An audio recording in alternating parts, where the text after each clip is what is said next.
starts right now. A surge of COVID-19 cases in Comal County. 315 more people have now tested positive. It's the largest number of new cases in one day since the very beginning of the pandemic. And that brings the county total to 22,019. Comal County Hospital is currently treating 36 COVID-19 patients. The county says about 78% of those patients unvaccinated. And that may be why 3 new COVID-19 testing sites will soon be available. One of them already open to the public this morning. Health officials say this comes as the city is currently in another surge of COVID-19 cases and the demand for more testing increasing. Our Jonathan Cotto joins us live with the details. So, Jonathan, health and city officials gathering there this morning. They discussed the additional testing sites. Are they hoping that this is going to ease up some of the demand? Well, good afternoon, and that's right. I'm located here at the Alamo College's district building, the location where the first site opened up earlier this morning, and both city officials and health officials are saying this is certainly a step in the right direction in terms of providing our community an outlet for testing that would reduce those long lines and wait times. We have the tool. In just the last 3 days, health officials say more than 11,000 new cases of COVID-19 have been reported, putting the city in the severe category. And although the new Omicron variant has elevated the numbers, they say they definitely have the resources needed to test more people and quickly. We're adjusting our response efforts on the ground as needed to meet with the demand and to make sure that residents are protected. Community Labs President Sal Weber says they met with the city on Tuesday for planning. Today, the first lab already welcoming hundreds of people waiting for their swab. We knew that there was a likelihood for another surge to come, and we've been here since the first surge. It's in the summer of 2020. And so this summer, we worked on our processes all summer, expanded our capacity because we knew that if another variant came, it could be more contagious. And to keep the lines moving, part of that expanded capacity included a look at redesigning the time it took to administer the COVID-19 test. So we've designed our new process to where we can process a different participant about every 30 seconds on the collection side, and then we get it back to the lab, and we have about a 12-hour turnaround right now. We tell everybody results within 24 hours, and so that gives us room to handle much more capacity. The other 2 locations will open tomorrow and Monday. Those will be at Palo Alto College and St. Philip's College. No appointment will be necessary at any of these sites, and testing will be done on a walk-up basis only. Metro Health says test results will be available within 24 hours. Now, David, Ursula, the central message here from both city and health officials is they are monitoring the situation, and they say they are prepared. Now, community labs say they have the capacity to test about 40,000 people each day. And they also want to remind the public of fraudulent test sites and say, if in doubt, always refer to the city's websites for free test locations, and add they'll be announcing more test sites next week. Reporting, Jonathan Cotto, KSAT 12 News. Thank you, Jonathan. The CDC has now authorized booster shots for 12 to 15-year-olds. This as cases continue to skyrocket across the country and across all age groups, impacting schools coast to coast. ABC's Rena Roy has more. More protection for more Americans starting today with the CDC now greenlighting Pfizer's booster for 12 to 15-year-olds. It's exciting because it's the next, everyone has to take this step if we're going to get out of the pandemic. I'm disabled. My 2 young kids are immunocompromised and immunosuppressed. It's absolutely critical that we don't wait to get our kids vaccinated. 14-year-old Kylie of Connecticut getting her 3rd shot live on ABC's Good Morning America. How'd it feel? Good? Yeah. Excellent. But even as new COVID cases soar, vaccination rates are down across the country. Unvaccinated 18-year-old Cameron Toby is hospitalized with the virus in Ohio. We know vaccines work. And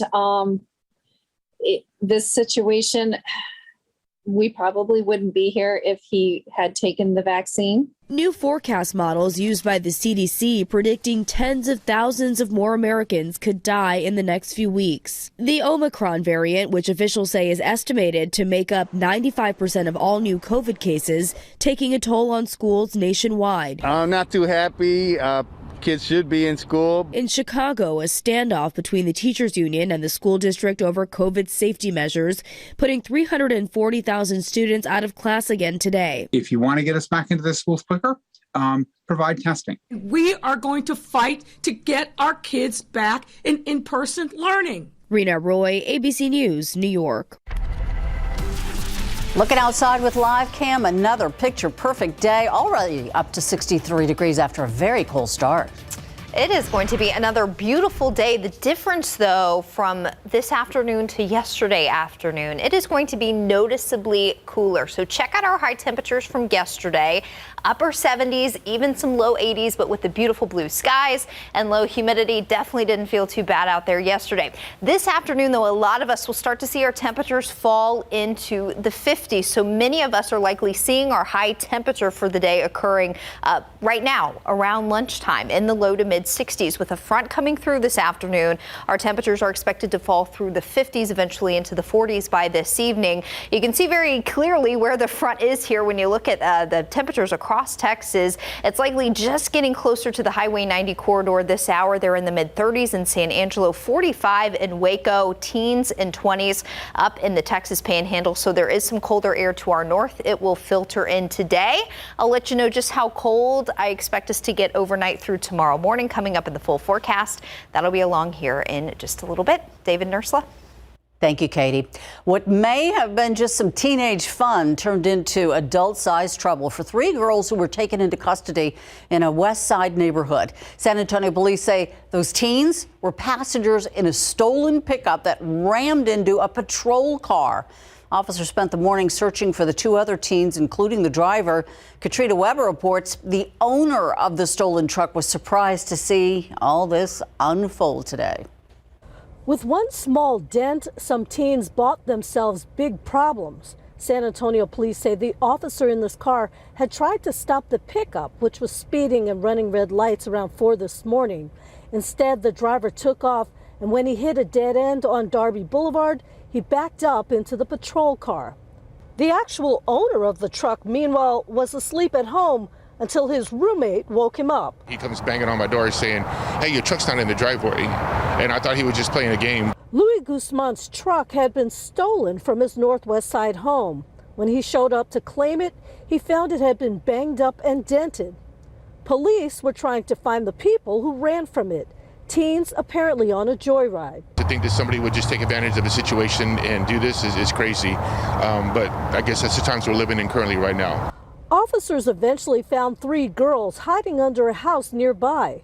But even with the use of a helicopter and canine, they couldn't find 2 boys, the driver and another passenger. Inside the truck they abandoned, police say they found a load of beer. Take it that's not your beer.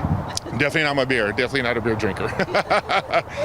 While this may have started as a joyride, those 3 teenage girls in custody are on a troubled road. They face criminal charges, and police say when and if they catch the boys, they'll face a similar fate. Reporting from Public Safety Headquarters, Katrina Weber, KSAT 12 News.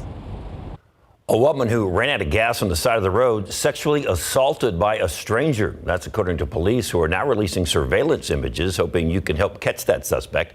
Officers say back on December 11th, a 27-year-old woman ran out of gas and was left stranded on the access road of I-10 between Dominion Drive and Camp Bullis Road. And that's when someone pulled over and offered to help. Police say the person drove the woman to a nearby gas station. However, when they returned to the victim's vehicle, officers say the suspect sexually assaulted the victim.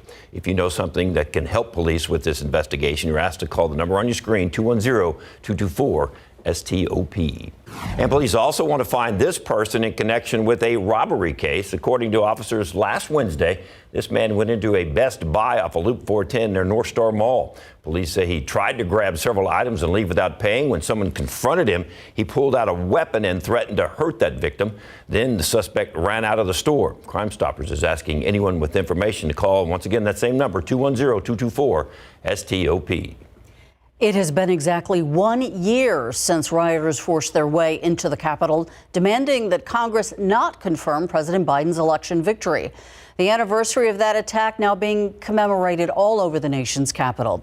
Already, President Joe Biden and Vice President Kamala Harris have delivered speeches, and Congress holding a moment of silence on the House floor. We're going to have more on today's events coming up in our next half hour. And still coming up in this half hour, the Spurs avoid disaster at the end of the Boston game last night to hold on for a much-needed road win. Larry Ramirez with that coming up in sports. A new sculpture in San Antonio Park coming courtesy of a local artist, how his vision was able to come to life and how he hopes the community will benefit from this new addition to MLK Park after the break.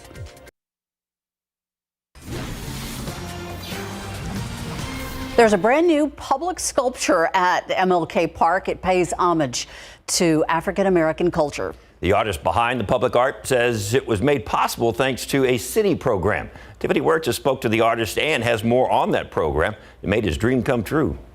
This piece was created to portray African Americans in a dignified way. Local artist Dirk Nowitzki is behind this new sculpture at MLK Park called Spheres of Reflection. The spheres are reflective, right? That represents for people to go and look at it and look within themselves, but also see their surroundings and see how they can change that. The spheres feature key words commonly used by Reverend Dr. Martin Luther King Jr.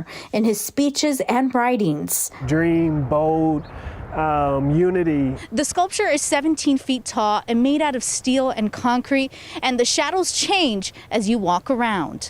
Dirk's vision came to life thanks to the City Department of Arts and Culture's public art program. We took it from a sketch, which I do great, right? And then we had to work with fabricators to build it up into the sculpture that it is today. This is a program where we work one-on-one with the community to figure out where they want to see art. And then we work to develop that art alongside our artists.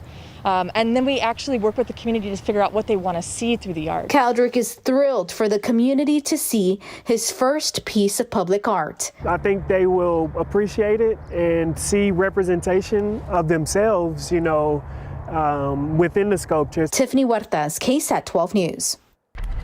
Pretty impressive. Very nice. And what's nice is you can see the shadows coming off that artwork. Different views. Especially in the sunshine that we got today, Katie. Really another beautiful day, and things will stay nice and sunny into the afternoon, but it will be turning noticeably cooler over the next several hours thanks to a front that will be moving through today. This front really moves through without much fuss at all, but you'll notice more of a breeze and a cooler afternoon coming your way today, potentially a light freeze tomorrow morning. We'll take a look at your morning low temperatures coming up in just a bit. The aquifer today, no change, holding steady at 662.9, and in your pollen count for now, Mountain Cedar has dropped to a moderate count of 490, and molds are low with a count of 370. We'll be right back.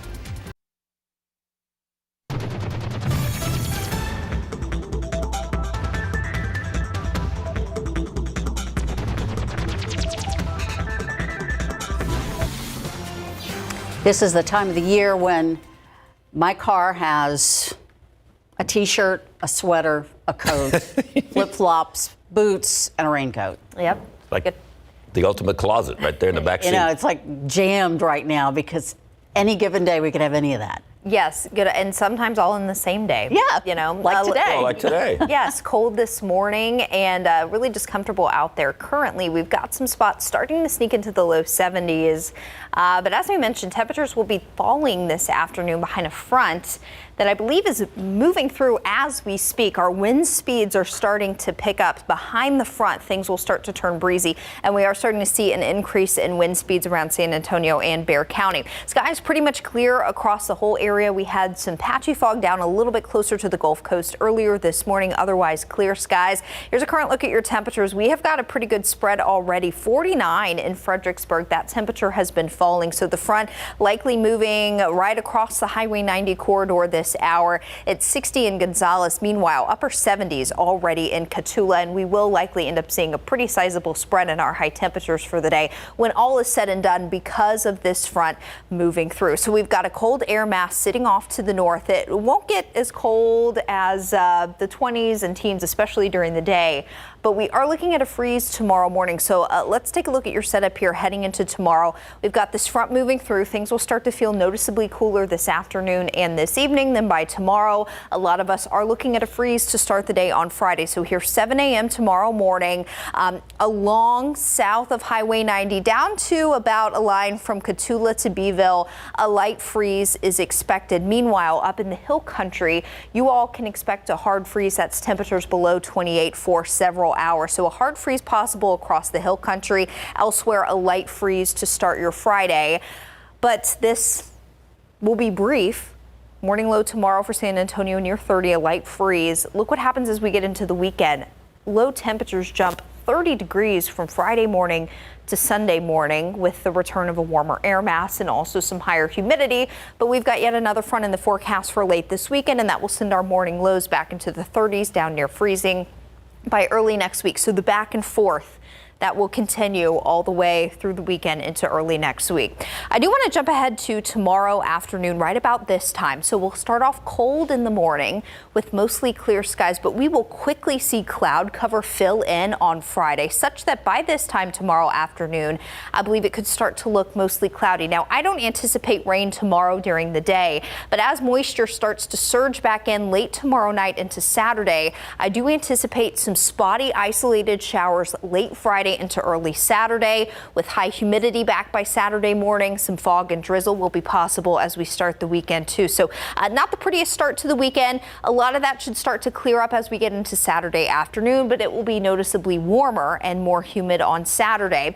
That won't last too long either, because another front comes through Sunday afternoon and evening to cool us down once again heading into early next week. So if this seems like a lot to keep track of, we've got you covered here, and also when you're on the go on the KSAT Weather Authority app. Quick updates sent to your phone will keep you in the know here as our weather continues to keep us on our toes. For the rest of your Thursday, temperatures falling from where they are now through the 50s this afternoon. Touch breezy at times, some wind gusts up to about 25 miles per hour will be possible. 44 by 10 p.m. and then down to a light freeze to start the day on Friday. Hard freeze for the hill country. Low 50s tomorrow afternoon, so a cool day with increasing clouds. Then warm and muggy again by Saturday. Doesn't last long. Another front arrives Sunday, and we'll be back in the upper 50s for highs early next week. Guys. In other words, be ready for anything. Yep, good advice. I think we found out last night just how important DeJounte Murray is to the Spurs. It's very important. As Manu used to say, head of the snake. And that's what I think DeJounte is to the Spurs. He's the head of the snake. In his first game in 13 days, he came up a rebound short of a triple-double, and he also defended on that bad pass in the game last night. Plus, last night was also a special one for Dirk Nowitzki coming up.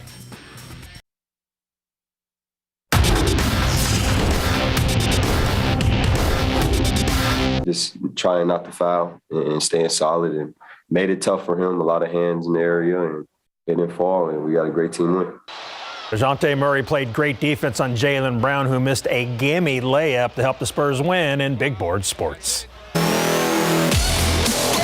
The Spurs survived the last-second shot in Boston to snap their four-game losing streak. Fourth quarter, Spurs are up 2 when Jock Landale throws the inbounds pass right to Jaylen Brown. He drives back and misses a point-blank layup, and that's your ball game as time expires. Brown said he smoked the layup. Yeah, he did. That would have tied the game and forced overtime. Credit DeJounte Murray's defense to make that layup just a little bit tougher. Now, Murray returned from COVID-19 protocols after missing the last 5 games, and he led the Spurs with 22 points in 33 minutes. Spurs take it 99-97. Murray logged a lot of minutes for his first game in 13 days. I mean, at the end of the day, they know I take care of my body and take care of myself. So I think we trust each other, and they know I'm going to tell them if something hurts or I'm tired. So, I just was out there trying to compete at a high level and help my team win the game. So, I was feeling good, and I told them I was feeling good. Special. Dude loves to play, competes, talented, hits big shots, defends, and he does it all for us. And I'm super happy he's back. Spurs will continue their road trip tomorrow night at 6 at the Philadelphia 76ers. So Philadelphia played at Orlando last night. Tobias Harris scored 22 points for the 76ers. One of 4 Philly starters atop 20-plus points. Joel Embiid led the Sixers charge with 31, making 12 of 22 field goal attempts. Seth Curry added 20 points and a season-high 12 assists. Sixers win their 5th straight by the final of 116 to 106 and notched their NBA best 14th road victory of the season.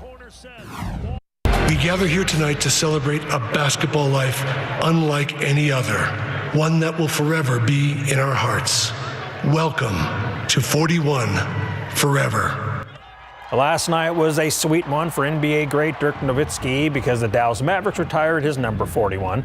Nowitzki is a surefire Hall of Famer, setting an NBA record by spending his entire 21-year career with one franchise, delivering Dallas' lone NBA title in 2011, and earning a long list of accolades, including a league MVP award, a finals MVP, and 14 All-Star appearances.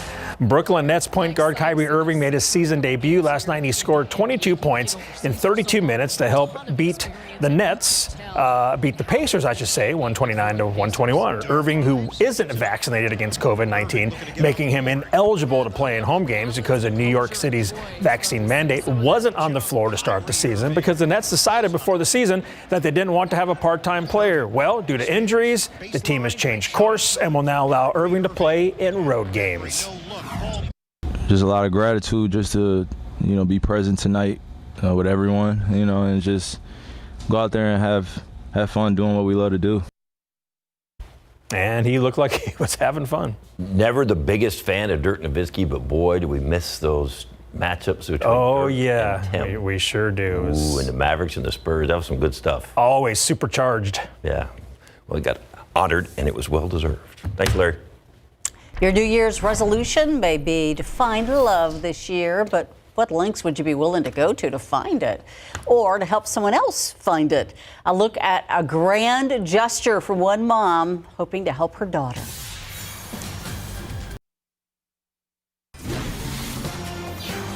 Authorities say dozens of protesters and 12 police have now died during violent demonstrations in the Kazakhstan. During the protest, people stormed the government building, including the presidential residence and the mayor's office in the country's largest city. The demonstrations initially sparked by sudden gas prices that hiked. The president initially seemed to try to calm the protesters. He later promised harsh measures and called in forces from a Russian-led military alliance for help. The airports in 3 cities shut down, and internet service has been severely interrupted. Meantime, a moment of reflection at the nation's capital and around the country as ceremonies marking the 1-year anniversary of the deadly assault on the U.S. Capitol were held. It was a year ago today when tens of thousands of supporters of former President Donald Trump stormed the Capitol in an effort to disrupt Congress certifying the presidential vote. Today, President Biden laying much of the blame for the attack on the former president's feet. ABC's Faith Abube on Capitol Hill with details about the slate of events that are happening all day today. President Biden not mincing words, delivering a forceful speech on the first anniversary of the Capitol insurrection, standing in Statuary Hall, the exact spot where a mob of Donald Trump supporters stormed the building a year ago in a failed attempt to block the certification of Joe Biden's presidency. Those who stormed this Capitol, and those who instigated and incited, and those who called on them to do so, held a dagger at the throat of America. Without saying Trump's name, President Biden calling out his predecessor for spreading lies about the 2020 election results, fueling his supporters who unleashed chaos and carnage on the symbol of American democracy. For the first time in our history, a president had not just lost an election, he tried to prevent the peaceful transfer of power. Senate Democrats, many who were among lawmakers forced to hide from the violent mob a year ago, today sharing their own survival stories on the chamber floor. A police officer in a big flak jacket and a large rifle grabbed me firmly by the collar like this. I'll never forget that grip. And said to me, "Senator, we got to get out of here." On the House side, a moment of silence for the lives lost and emotional and physical damage done that day. Congressional Republicans notably absent from the solemn remembrances. Senate GOP leader Mitch McConnell in a statement calling the January 6th attack disgraceful, but blasting Democrats claiming they're trying to, quote, exploit this anniversary to advance partisan policy goals. In a rare speech Wednesday, Attorney General Merrick Garland vowing to hold those responsible at any level accountable for the deadly attack. And former President Trump released a statement responding to President Biden's speech, but his comments only repeated his previous false and discredited claims about election fraud. At the U.S. Capitol, Faith Abube, ABC News. The U.S. is imposing new COVID-19 restrictions on military bases. The U.S. forces in Japan say that all personnel will have to wear masks while they are off base, regardless of vaccination status. COVID-19 tests will also be required for those upon arrival, before arrival, and while in Japan. This decision comes after local governments criticized the U.S. military for failing to contain the spread of the virus at military bases. Japan has seen a rise in COVID-19 cases lately, particularly in Okinawa. 623 new infections were reported on Wednesday, a significant jump from 225 the previous day. A hip-hop song may have led to an increase in life-saving calls to the National Suicide Hotline. With more, here's ABC's Ike Ajachi. Hip-hop music captures the hearts of many, but a new study suggests a recent hip-hop song may have helped save lives. American hip-hop artist Logic released a song called 1-800-273-8255. The song describes someone thinking about suicide and calls that number for help. The number is the real National Suicide Prevention Lifeline. Researchers with the University of Vienna suggest that following the song's release, there was a near 7% increase in calls to the suicide hotline and an increase of about 9,900 calls. This increase in calls was associated with 245 fewer deaths by suicide. Now, although it wasn't proven that the song caused more calls to the hotline, this study showed how a hip-hop song about suicide prevention may not only help raise awareness, but could potentially help save someone's life. This does remind us that if anyone is experiencing thoughts of suicide, they're not alone. And if you are experiencing thoughts of wanting to hurt yourself, please call that very number, 1-800-273-8255. Help is available 24/7. With this Medical Minute, I'm Ike Ajachi. All right, take a look at this. This may be the best story of the year already. A mom from Boston wants to make sure that her daughter finds love, and that's why her daughter's face ended up on a billboard in New York City's Times Square. It reads, "Date my daughter." The reason behind all of it? Beth Davis has an aggressive form of breast cancer and wants to live to see her daughter find Mr. Right. So the Boston mom downloaded a dating app and created a profile for her daughter, Molly.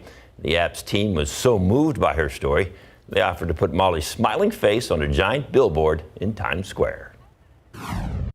I'm really hoping that Molly finds a man who has this lovely family, so that when I'm gone, she still has a nice, loving family. Aw, the billboard will be up until January 25th, and she says they've already received some pretty good responses. Oh, I bet they have. Matchmaking. Where's, I want to know where Dad is, just kind of, filtering through all these phone calls and all these guys that are going to show up at the front door. Who is a famous single man? Someone like Chris Evans? Oh, who was wouldn't Captain that be America? Cool? Yeah, let's send him her way. Gotcha, Molly. That's sweet. I like that story. Nice weather today. It will be cooler this afternoon. That'll be the change from yesterday. Some of us made it into the low 80s yesterday afternoon, but it was really comfortable with low humidity. Today's low at the airport, 39. Pretty close to our average low for this time of year. Our average high is 63. Oh, that's about where we are right now, but we will start to see our temperatures tumble a bit this afternoon. It won't be anything too drastic. Skies will stay sunny. It'll be a little bit breezy, but we will see our temperatures start to fall into the 50s for a lot of us here over the next few hours. You can already see some cooler air up across the northern tier of the hill country. It's 54 in Kerrville, meanwhile 65 here in San Antonio.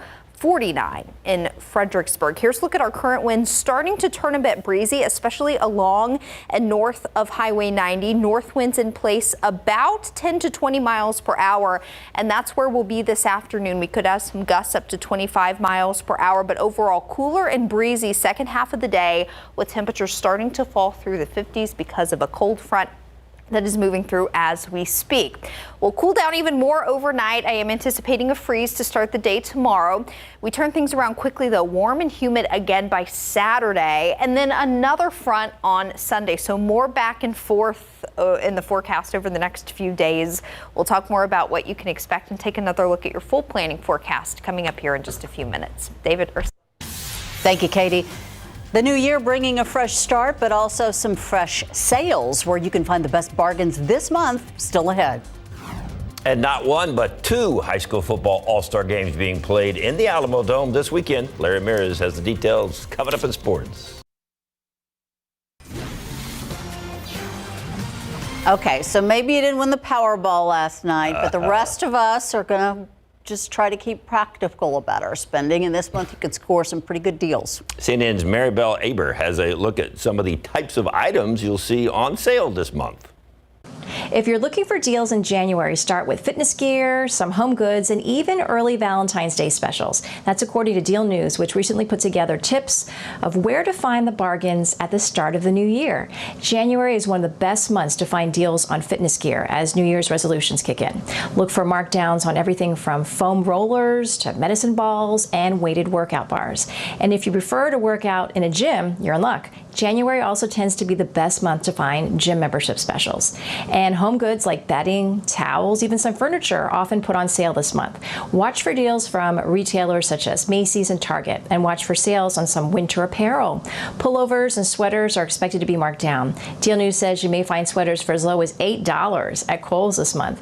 You may also find Valentine's Day deals this month. Last January, perfume.com slashed as much as 75% off some fragrances. Be on the lookout for bargains on jewelry and flowers as well. For more on where to find bargains this month, check out the full story at dealnews.com. But if you won the lottery last night, I guess you don't really care about bargains, do you? Just buy what you want. If you won the lottery last night, where would you be today? Would you be watching the noon show on KSAT 12? I'd have won it.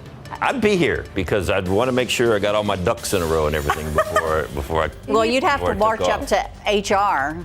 Yeah. Let them know you were quitting. Let you know you're done. But David, you have to make sure you get your snacks out of your desk and everything, right? yeah. Yeah, important stuff. Well, we're all here, so there's that. Congratulations to the people that won. The aquifer today, no change in the past 24 hours, still at 662.9 feet, and a pretty good looking pollen count. This may be a little deceiving, though, with breezy north winds kicking in today. The mountain cedar count certainly could climb a bit by tomorrow. We'll talk more about today's cold front coming up.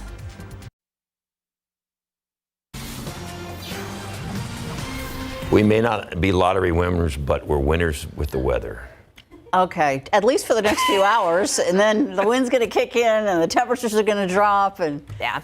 Well, at least it's not, at least it's not as warm as it was Christmas time. Wait, what did you call it? Well, you called it a fussy. We're not having a fussy front. So there's fronts that are fussy, and then there's fronts that aren't fussy. Yeah, there's not much fuss to it. And this, okay, good. Yeah. Wow, I didn't know that. Our weather can be pretty fussy at times. I mean, come on. But today it's been pretty quiet out there, and really the big change into this afternoon, cooler and breezy. Messy winter weather across parts of Arkansas, Missouri, Kentucky and Tennessee. Kentucky and Tennessee really getting walloped with some heavy snow today, all the way from Memphis, Tennessee early this morning up through Nashville and even Louisville, Kentucky there. Mix close to the Tennessee and Alabama state line. So plenty of snow there. They'll pick up several inches. Meanwhile, here across Texas, awfully quiet, really just a few clouds here or there. Front is moving through, and there is some cold air behind it. This air mass will seep south through the day today and set us up for a colder start to the morning tomorrow, and cooler even this afternoon. So yesterday afternoon, we were in the upper 70s, low 80s. This afternoon, we'll start to see our temperatures fall down out of the 60s through the 50s this evening into the 40s, and then down to the freezing point by early tomorrow morning. Breezy this afternoon, winds 10 to 20 miles per hour, gusting up to around 25 miles per hour. Winds will start to let up a bit overnight, and with clear skies and very dry air, we are looking at a freeze tomorrow morning to start the day Friday. Generally along and south of Highway 90, all the way down to a line from about Cotulla to Beeville, I anticipate a light freeze overnight. So I expect we'll be just a few degrees above freezing from that Cotulla to Beeville line there. And then also just above freezing a little bit closer to the Gulf Coast. Up across the hill country, Kerrville, Fredericksburg, Rock Springs, you all are looking at a hard freeze. So a longer period of time by a few hours at 28 degrees or below. Everyone, though, has registered their first freeze, though it's really not too big of a deal. But if you've got that sensitive vegetation, the potted plants out on the back porch or in the backyard, and you can bring them in or put them in the garage. That would be a good idea overnight through early tomorrow morning. Speaking of tomorrow, we'll start off cold with mostly clear skies, but watch what happens through this time tomorrow afternoon. We'll start to see a big increase in cloud cover during the day on Friday. So I think tomorrow will end up feeling pretty gray, mostly cloudy, and then eventually overcast late Friday into Saturday morning. So with the return of some higher humidity by Saturday, we will start off your weekend with areas of fog, drizzle, and even some isolated shower activity, especially along and east of 35. Rain into Saturday afternoon should be confined to areas well east of I-35 off closer to the Houston area. The rest of us will see some clearing into Saturday afternoon, and by Saturday, our afternoon temperatures will be back in the 70s for a lot of us. But even that change back to warm and muggy will be very short-lived because we've got yet another front coming through on Sunday to cool us down again early next week. So the temperatures going back and forth, so is our humidity. Dry air in place today and tomorrow will quickly become muggy again over the weekend. Then that second front on Sunday tanks our humidity once again heading into early next week. So a cold start tomorrow, increasing clouds, warm and humid Saturday, and then another front on Sunday will bring our afternoon highs back into the upper 50s early next week. Another freeze anticipated Monday night, Tuesday morning next week. We'll keep you updated, and we will be right back.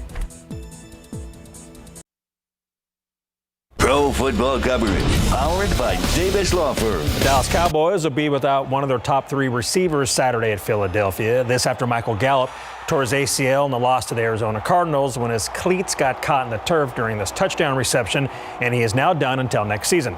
Gallup appeared in 9 games this season after suffering a calf strain early on that caused him to miss 8 games. So how's it been for the Cowboys not being able to have their top 3 receivers together for most of the season?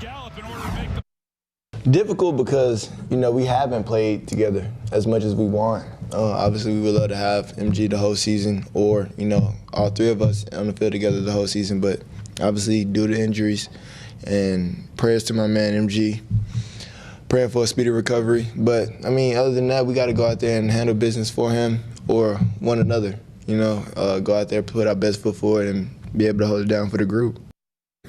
The Houston Texans will host the Tennessee Titans Sunday at noon. Tennessee is playing for the #1 seed in the AFC, while the Texans are playing for pride and looking to end the regular season with a win.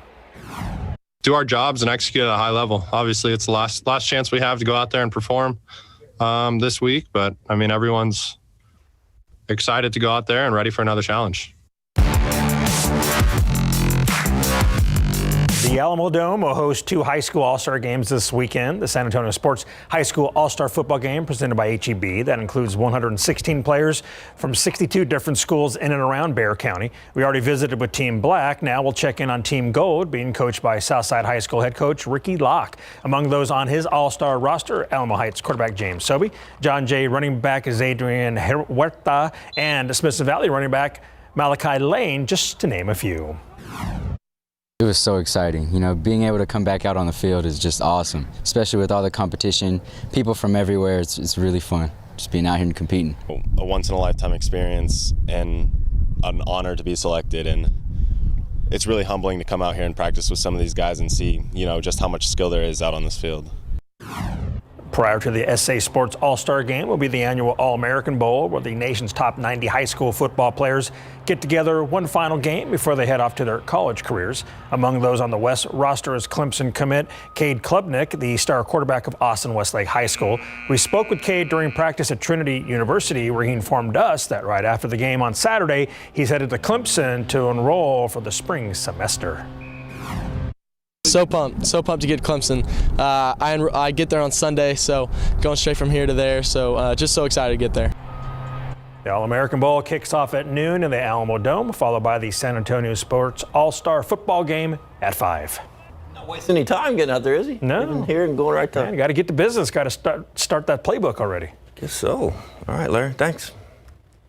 Getting ready to walk down the aisle. SA Live has everything you need for a budget-friendly wedding. Mike and Fiona, the bells are ringing. Yes, it is a wedding-themed show today with tips and hacks to make sure your big day doesn't have to cost you big bucks. And we have got the A-team here, all of our experts, starting with... Yes, decorator and wedding planner. Victor Garcia is here to help you with the wedding planning process and save you some money at the same time, right? Yes, creating silk centerpieces, less than $25. Less than $25 centerpieces. He's going to show you how to pull that off. All right, and a lot of times the center of the table is the cake, and Dario Ariano, our dear friend, is here, and your tip to save a little money is? It's get a small cake and a chic kid on the side. Okay. And of course, you got to have flowers for the bride. Yes, we need flower power. And that is, of course, why Blooming Stem is here. And Megan Sevilla, what's your tip? My tip is if you are doing your own flowers, make sure to get them at least 4 days in advance so they can be fully bloomed. Okay, and of course, for the blushing bride, you need some beautiful makeup. We have got some great tips on different makeup looks. Yes, Nadia Gonzalez from Nerdy Cat Makeup shows you trendy and natural wedding makeup looks to have you looking fabulous on your big day. And after your nuptials, you need a romantic getaway, and we have got a place for you. We're going to show you that. We'll show you that hidden gem that's perfect for any lovebirds. Who would you have do your wedding? If it was based on the last TV show you watched, who would be planning your wedding? Let us know at SA Live KSAT on Facebook and Twitter. I do.